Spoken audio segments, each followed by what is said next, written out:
Welcome to America Intelligence Media. I'm Thomas Paine. Today, I'm speaking with Michael McKibben. Michael, welcome. Well, thank you very much. We are so thrilled because of the work that you've been doing. It just has, I don't know, it's like a rocket. It just keeps going up and up and up, and it looks like it's headed to some amazing place. So you have been down in the mines, and it's kind of like, the old Tolkien thing, down in the mines of Moria, you also not only get the best metal and jewels, you get monsters, Balrogs. So I believe you have uncovered a few Balrogs in your research lately. Can you tell us about this golden share or any of these kind of what we'd call, I would call them the evil streams of channeling off and money from America as a parasite? That's what I'd call it, but I'm a little bit edgy, as it were. So what has impressed you most from your most recent research, Michael? The level of coordination that has been developing throughout the world for hundreds of years, which we're now just beginning to see the tips of these icebergs. And it's shocking to me to realize how much, A, I was not taught in school about this history, and B, how much has been withheld from the teaching of American and world history. It's just incredible what's actually out there, and I think that the main issue here is, given my engineering background, one of the things you learn to do with complex problems is you've got to break them down into their components first, and then you do some sort of flow chart to see how they all fit together in a Gantt chart, in a PERT chart, and how they developed over time, and then how they become a complete system. And so those are the kinds of perspectives that are coming into focus now with this study of what's really going on in our government related to various companies that are coming to the fore in both the United States and in Britain and in other parts of the world. And to see the way things are really operating and the way money is really flowing among these organizations, we are literally looking at a massive Ponzi scheme where these organizations and people feed each other in a perpetual loop. And it certainly appears, I've heard this before, but now I can see the actual flow chart, that the glue that keeps this system moving and perpetuating itself is literally war. And that war is the one controllable element in their system because of the way they've taken control of our media and have taken control of certain government funding agencies that provide funding ostensibly for humanitarian projects around the world.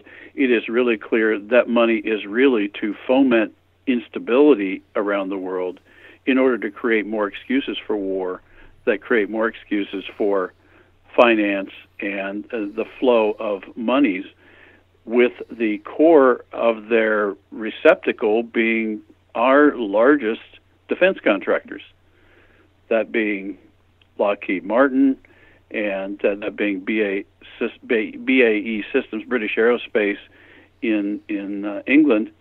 And then we started tracing the controls of these companies back to their source, and this one really blows my mind, that the source is really a golden share that is held by the Crown in the UK. When the British privatized, I was actually living in England for a number of years, and the British were privatizing back in the day when we lived there. And on the surface, it looks like these publicly held companies held by the Crown, were privatizing and allowing other investors. And what I never looked at was what was really going on. And while they did create these stock companies with various levels of stock that allowed people to invest, there was always this one share that was issued to, on the surface, it was issued to the Secretary of State for Industry and Commerce, I believe that's the name, but don't quote me on that. That was an agent of the Crown. And what we noticed is that all of these companies that were, quote, privatizing continue to have this golden share. And so it's clear that this was a going forward control mechanism by the Crown for all the companies in the British Commonwealth. And that continues to this day. And then we started seeing these very complicated alliances between certain industries in the UK and their very convoluted relationships back to American companies. And I think it was you or somebody put us onto this company, Serco. I guess the first time I ever heard about Serco was from Field McConnell.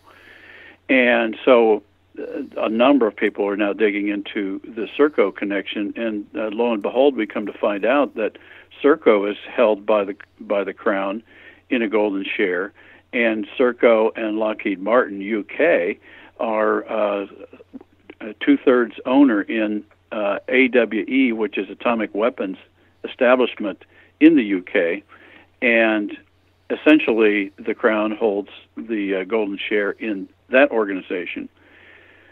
And then we go on and we see that there is the equivalent of a golden share in a group called the Crown Agents, which has its American counterpart, Crown Agents USA, Washington, D.C. It's quite a long name. And that we then begin to see that this Crown Agents USA has contracts with the federal government in the United States, which is rather odd. It's like, why do we need to hire British agents for work in America? And then we learn that Serco has contracts, has hundreds, probably hundreds if you actually count them out, but I think there were 11 key contracts with open-ended, open amount quantities with the U.S. government, and it spanned the countryside.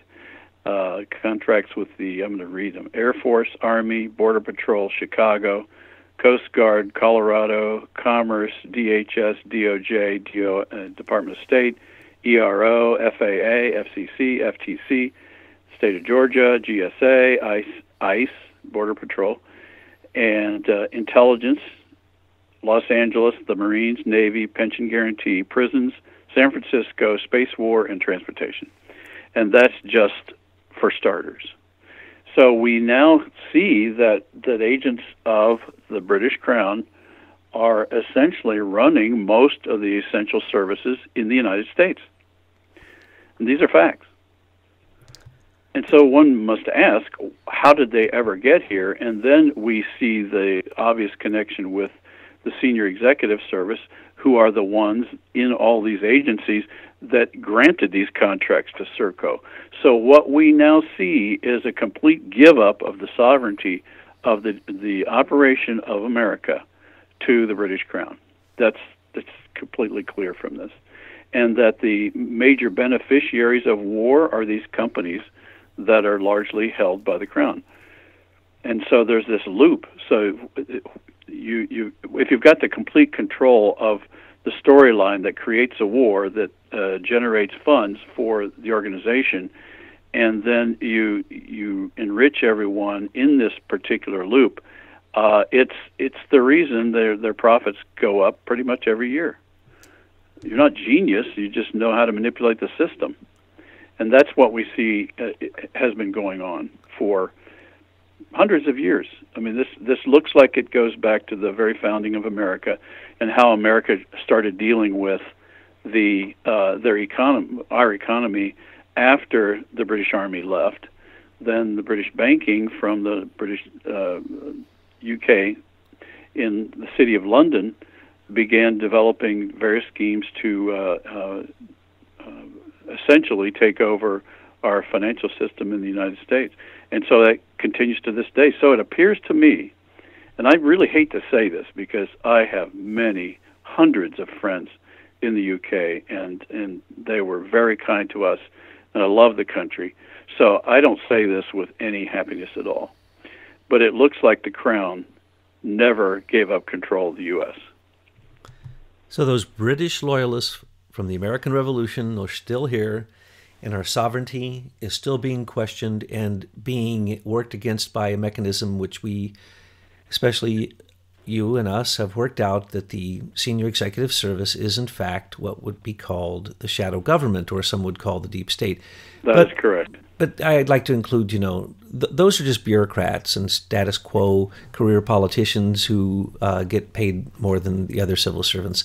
And that kind of sovereignty over a system that started in 1978 with the creation of the SES, where the civil service was basically overthrown, I think was the setup for the modern British Crown really getting their fingers into everything from data management to the patent office to air traffic control to buses to everything. You name it, the data is being managed by a company that takes the money out of this country and takes it back to the Queen.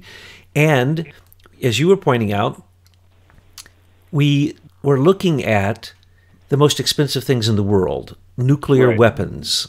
And then we found, of course, that the Queen owns Rio Tinto, which for many, many years, decades, controlled the uranium market, because the 53 Commonwealth nations include, of course, Australia and Canada, which have the second and third largest holdings of uranium in the world, or in the top three. So we found out that the Queen, every place that there is money, all we had to do is say, where's the biggest money in America? Is it oil? Is it uranium? Is it weapons?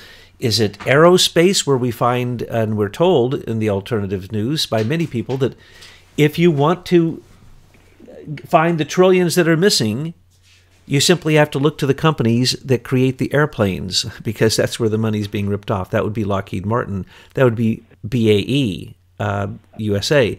That would be Boeing, Raytheon. So we're doing an expose on that, and we did an expose on all these different companies that tie back to the Queen. So it's not only just foreign aid, it's not only fake loans coming through the Overseas Private Investment Corporation, it's all of it. Everywhere we look, we find the tentacles of the British government, the Crown, that did not leave. And people don't understand that no one in Britain can question the Queen's business. That's law. And the Queen and the Bank of England are inextricably one. And it's run by her one appointee. So it comes down to one person, or as you say, the Secretary of Business or Secretary of whatever, have these special shares. So you found this we're finding it everywhere we look. Well, the one that's close to home for me is the management of the Patent Office that was given to Serco in 2006 and affirmed by a new contract with Obama in 2012 or 2013. And at first, I just why are they picking on the Patent Office? Why is this such an important aspect of their plan? And I've puzzled over that for 6-8 months. And I think we may be figuring this out, because one of the things you pointed out in the Hillary Clinton Uranium One scam was the way that we funded that tech center in Moscow, and then gave, through Raytheon, the Russians, a bunch of our technology and missiles, so that we would actually create a worthy competitor that would then fuel this arms race, that would then fuel these companies and pad their accounts. And this system, this network, this Mobius strip, I don't know what you call it, this endless loop, would feed on itself and continue to operate.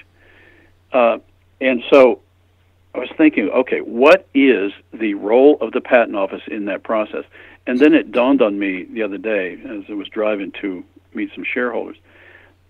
The reason they have to have the Patent Office is that one of the things the physiologist will tell you is that when people get into a continuous mode of stealing from others and stealing their ideas and copying things, they stop thinking. They stop using their rational brain, and they start using their stimulus response part of their brain, the reptilian part of their brain. They don't know how to be creative any longer. So the one missing factor in this loop is if they don't have a continual injection of new, creative, actual new ideas into this system, it can't operate. So the Patent Office has been their feeding system that injects the ideas into this circle to make it successful. So you've got OPIC and you've got USAID. They give the money part into this network, and then the Patent Office gives the ideas. So that's why they have to have control of the ideas of the American inventor, and they're stealing them. Well, in my crude way, I would say that they're vampires. They don't have any warm blood. They keep needing hosts. And right now, I just read an article the other day where people are getting very hip to what we have been working on, both with you and with Leaders Technologies and your geniuses and Americans for Innovation and Aim for Truth.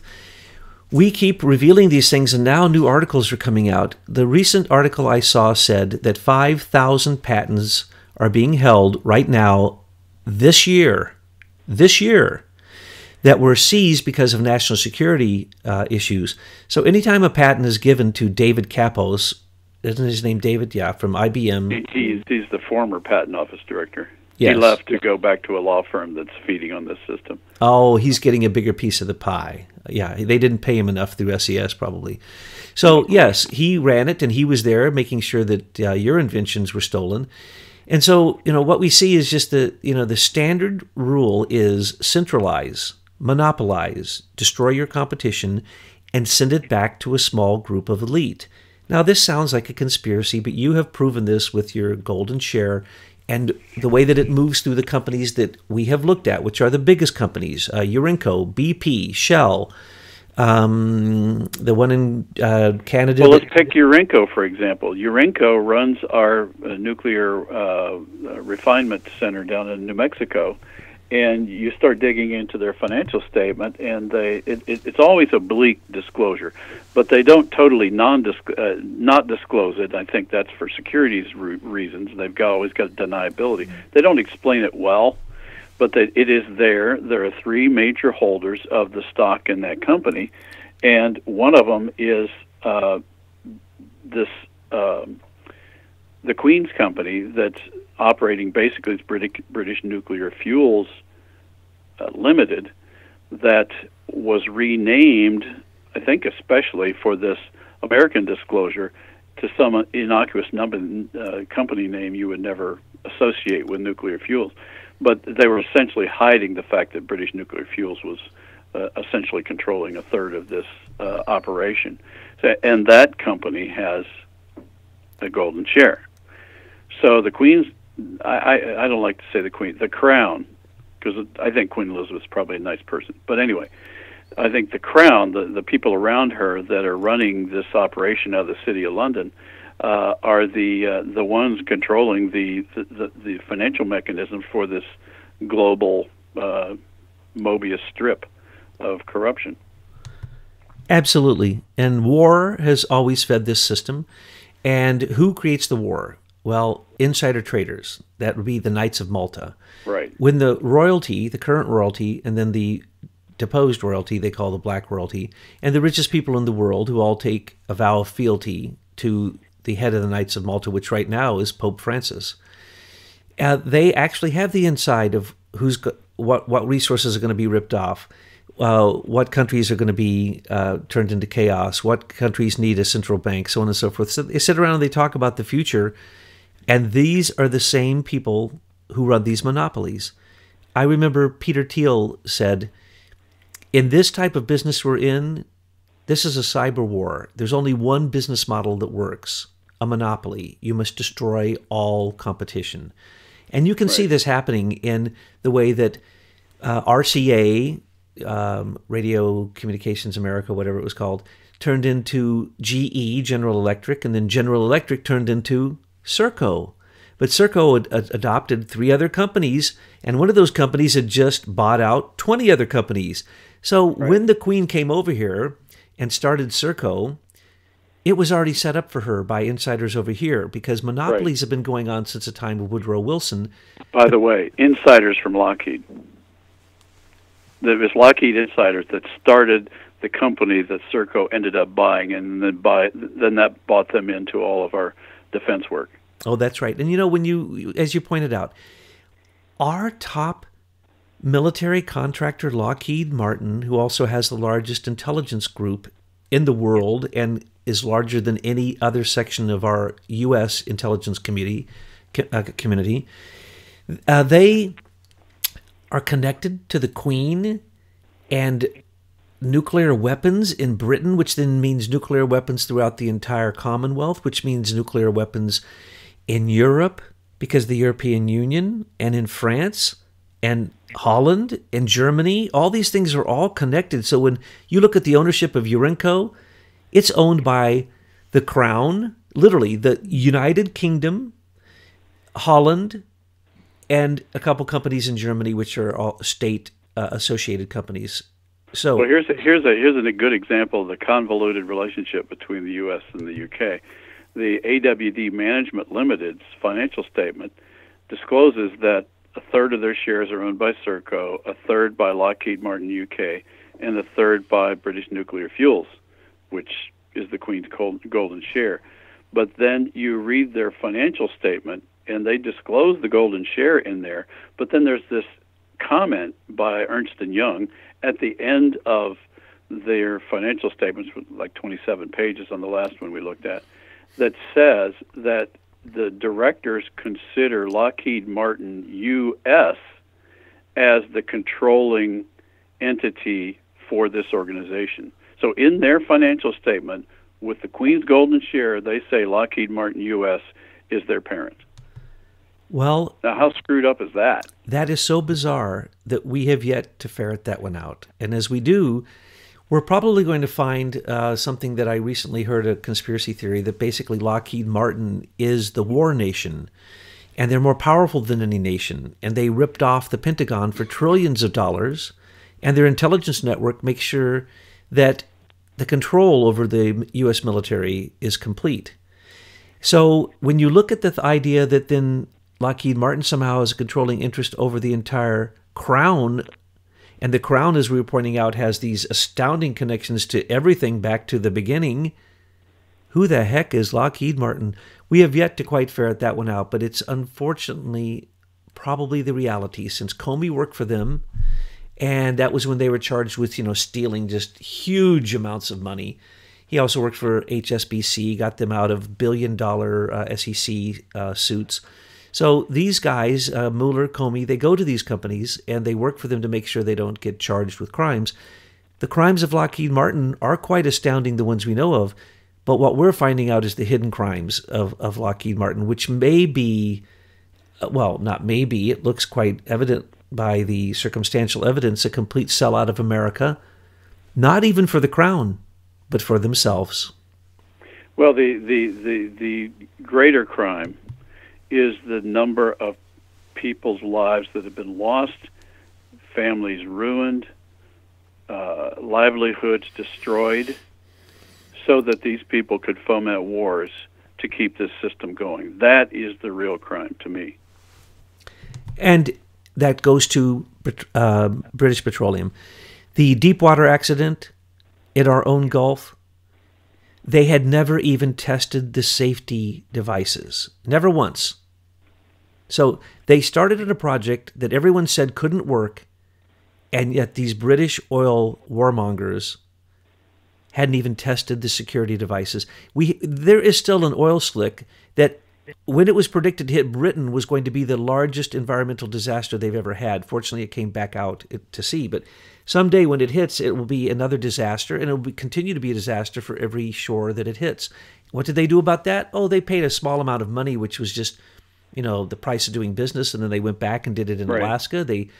How come we allow the Crown to pull up our own oil, our own gas, our own resources here in our own country? The Rio Tinto, Crown-owned Rio Tinto owns huge resources in America and always has, and owns huge portions of the uranium.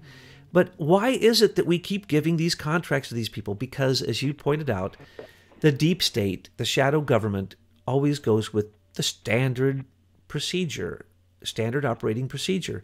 And they give it to the same people they've been giving it to for decades, and no one even asked any questions about it. Let's look at it a different way. we have a republic, at least on paper, where the power is vested in we the people. But Franklin, I think, Ben Franklin was concerned that giving power to the people may not work because the people may go to sleep and not keep it. And he specifically answered Mrs. Powell, what kind of government have you given us? And he said to her, a republic if you can keep it.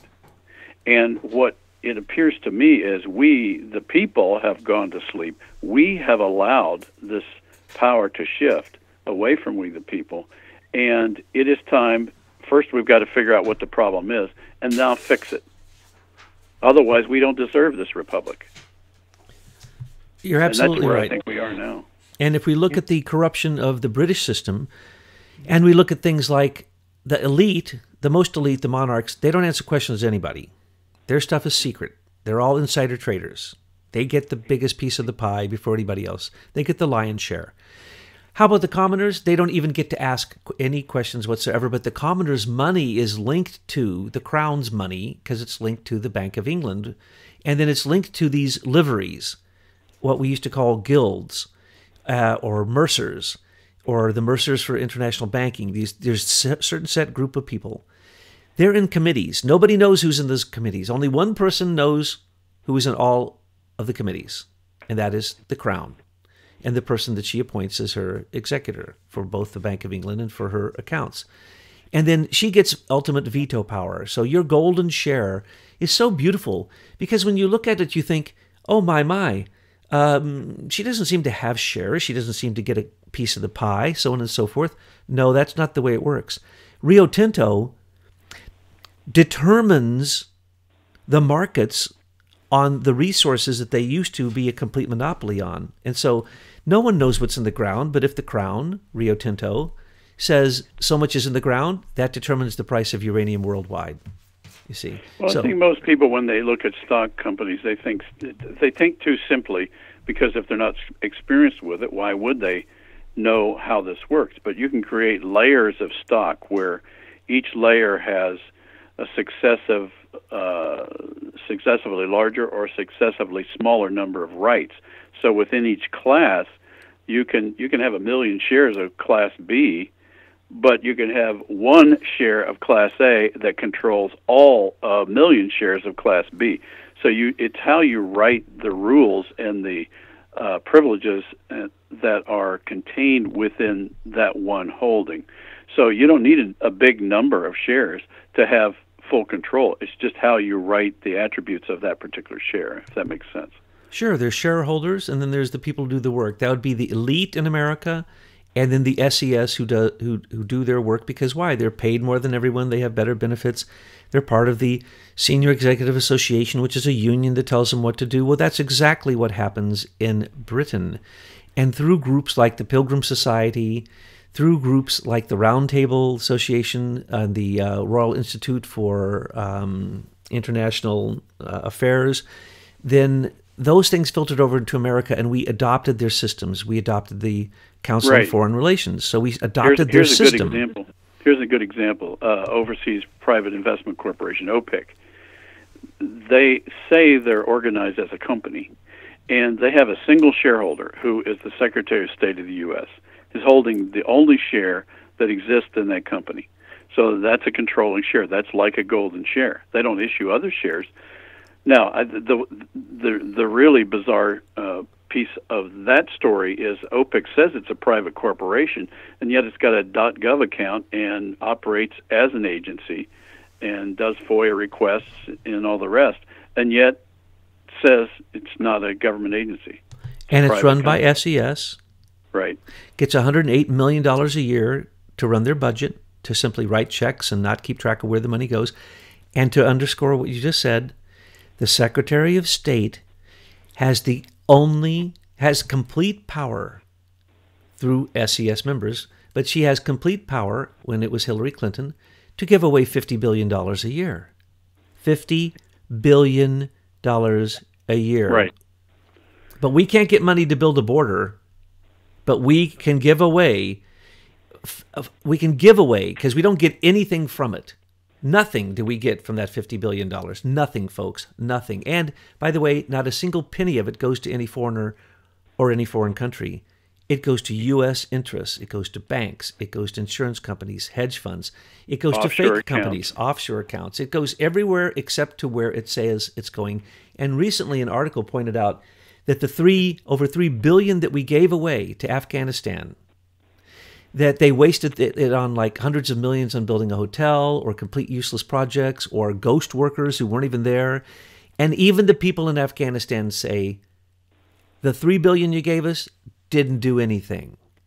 That's the number one person that the Secretary of State right now just gave this year, $7 billion between Afghanistan, Iraq, Syria, and Israel. Actually, Israel is either second or third. I said it wrong. Afghanistan, probably Israel, Iraq, and Syria. $7 billion of the $50 billion went to just those countries. And what did we get for it? Well, in Syria, Obama got what for it? He paid ISIS $1 billion a year and had been for years. Imagine that, folks. We paid ISIS from our USAID through the Secretary of State, through the one golden share, $1 billion to do what in Syria? You see, that's what comes from this stuff. So what we need to do is it needs to end. There doesn't need to be any U.S. aid. Period. Done. Doesn't need to be any OPEC. That's all fake. Done. Over. Just like, as we said in an audio last night, we pay 3 times over for this stuff. We pay the United Nations through the World Health Organization, the World Trade Organization, the World Bank, the International Monetary Fund, the UN Refugee Agency, the World Trade Organization. We pay tens of billions just in fees, in dues a year, and then tens of billions, hundreds of billions over time to foreign countries to do we think we're doing something, and the title of it sounds, oh, look, UN peacekeepers. No, they're not peacekeepers. They rape and they pillage, and it is disgusting why they continue. So what we're doing is we try to be generous through the UN. It's all fake. Trump says he's cutting it by 50%. He's already cut a lot of it. Then we pay through these aid agencies and OPEC and all these other things, and then we have all these groups, these philanthropic groups that also give. And when you look into that, it's crooked. And so what happens? Hillary Clinton looked at the crown and said, oh, look, Queen Elizabeth knows how to do this. She sees the flow of money, and then she siphons it off into her own pool. That's very evident. And she learned from the best. And who did the Queen learn from? The Pope. The Vatican City is immune from everything. They have their own law called canon law. They have their own bank that basically is the most corrupt bank in the world. And so the Queen learned from the Vatican, and we learned from the Queen, and people like Hillary Clinton and Barack Obama come along and say, how can I siphon off my piece of this river of money that's flowing? So they go, like we just said, to wherever the money flows. We look closely, and we discover the same thing. So all we need to do is cut it off at the root. Right. So there's a expression in engineering called Q in equals Q out. It's not an expression; it's a formula. In other words, the flow in equals the flow out in a closed system. So right now, what we've got, we can see now the major mechanisms for the flow in of the money, of the influence, and of the power, and the ideas. So if you start cutting off the financing of the SES, remove Serco for managing the patent office. Probably going to have to redo the patent office because it's so corrupted. And you start pulling the cash back from all these inputs, then the output will drop to zero. What's the output? The output is war, because that was the mechanism they needed to keep this system going. And for hundreds of years, we have been fooled into allowing ourselves to participate in these wars. Hopefully, we in the American Republic have had enough of this, and now we have the information, and we will, in fact, stop it, and hope President Trump will do that. If you go to Wikipedia and you plug in central banks, and then you go and you plug in recent conflicts in the world, you will find that everywhere there has been a conflict, right afterwards a central bank moves in. Yep. So when we're talking about war, we're talking about the very people who funded both sides of the war, and their intent is to create their own bank so that after the war debt is owed to them. They loan out fiat currency, paper currency, against nothing except credit that they say that, that you trust these central bankers because they're central bankers. But anyway, they loan out the money to the common folks so that they have a currency, but they have to pay an interest on it. And because inflation always increases, you can never pay off the debt. It is an onerous debt. It is a fake debt. It's the trick they use in all central banks. And this isn't a myth. Go and look up Rothschild central banks, and you will find there's, 127 or something central banks in the world, and 90 of them or so are Rothschild central banks, owned by the Rothschild family. And if they're not, they're owned by the country. And the 7 countries that didn't have a central bank are the ones that we're at war with right now. This is no coincidence. This is an old pattern called the Dutch and British East India Company, trading with a sword or trading by the sword. They get what they want, and war is always profitable because once chaos is started, you have a chance to fleece the resources and to take control and set up a bank, a central bank for that nation that then basically controls all war debt. And anytime, that they start to pay off the debt, or if they look like they're going to pay off the debt, you just simply bring in the CIA. You bring in George Soros and his non-governmental organizations, and bingo, a color revolution puts it right back into economic chaos, where the economic terrorists like George Soros come in and take advantage of the situation. So it's the same old pattern, because when the British East India Company was founded, there was a secret member who was basically one of the top people in control of Britain, and he decided to go with the corporation of the British East India Company rather than the British government, because the British East India Company was more powerful. Our corporations are more powerful than our nations. And Lockheed Martin, if it is true what I'm reading, is more powerful than any nation on the face of the earth because they control war. It appears so. It's kind of sad and shocking, but hello, it's a corporation. We close it down. Done. I don't care what contracts they have with nuclear, whatever. First off, the whole nuclear thing is a gigantic fraud. I mean, we can see through Uranium-1 that Putin was fighting with the Crown, with the British Urenco forces. And in Eunice, New Mexico, where they were enriching uranium, Putin was getting Americans to use Oak Ridge to enrich uranium for him. So the uranium war happened right here on our turf for 10 years, under Mueller's command at FBI, under Andrew McCabe's direct supervision. They allowed this war to go on for 10 years. And in the end, the Queen won because they put Tenam, the company, they took them out of business, and they locked up Vidam Minikin. But they let it go on for 10 years. And before that, it went on with megatons for megawatts, where the Russians controlled our uranium. Well, the Queen didn't like that. And if you knew the deal with the Queen with Urenco, she comes over and she says she's going to build these 3 companies in 3 countries. Urenco is Britain, Holland, Germany. They say they're going to build this for us. It's going to cost $1 billion, so they put $1 billion into it. Oh, nope, cost overruns are $2 billion more. Taxpayers pay for that. Isn't that nice?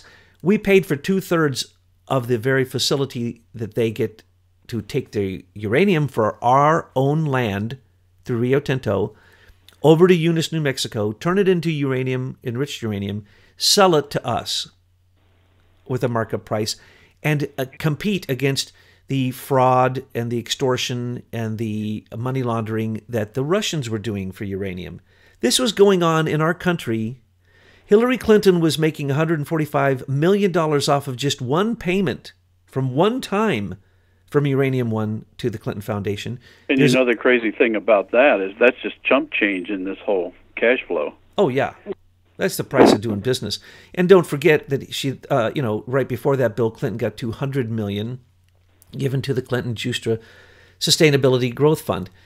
And so what you're seeing here is wherever there's a big flow of money, the elite, the people who've been in power, who are now corrupt and no longer part of the government, they're no longer U.S. citizens. They're not even... They're a higher power. Isn't that Comey's new book? A higher... Yes. What was a higher authority? Higher truth? A higher something? Yeah, he's higher than all of that. But remember, Comey basically worked for the Crown. He worked for Lockheed, which is basically, now we know, controls major parts of the British Crown and was in direct collusion with them. So whose side is Comey on? Comey's side.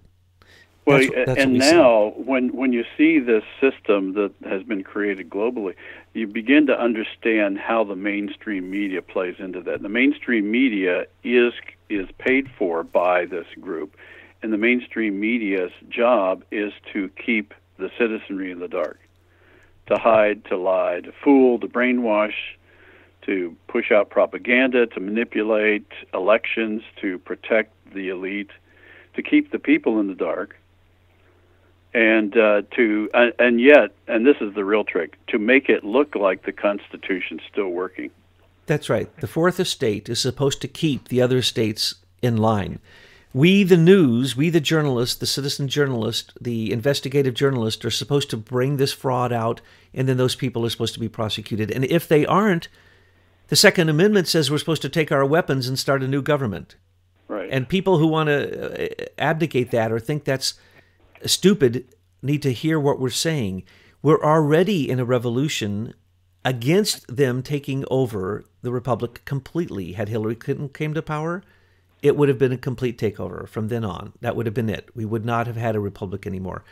So what are we doing? We're fighting the same enemies that we fought from the beginning. For instance, there's a guy in Holland, Walter Kleers.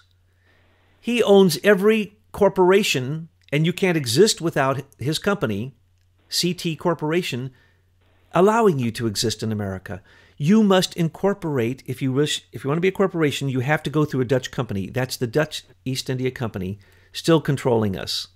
The British East India Company, we've already shown how those imperialists have come in through Serco. They work through SES. They work through OPIC, USAID. They work through Crown Agents USA, DC, so on and so forth. They work through all these agencies, right? And it's deep. What we need to do is simply call it out into the light and say no more. And what that will do is give a new revolution to America. We will end these wars against us by corporations and nations trying to disassemble the Republic of America and everybody getting their piece of the pie, because that's really what this is. This is just horrible greed. Douglas, do you hear that giant sucking sound of dollars out of our pocket? Oh, it's unbelievable. Michael, the work that you guys have done, and we'll take a general conspiracy theory and prove that, oh no, it's actually true.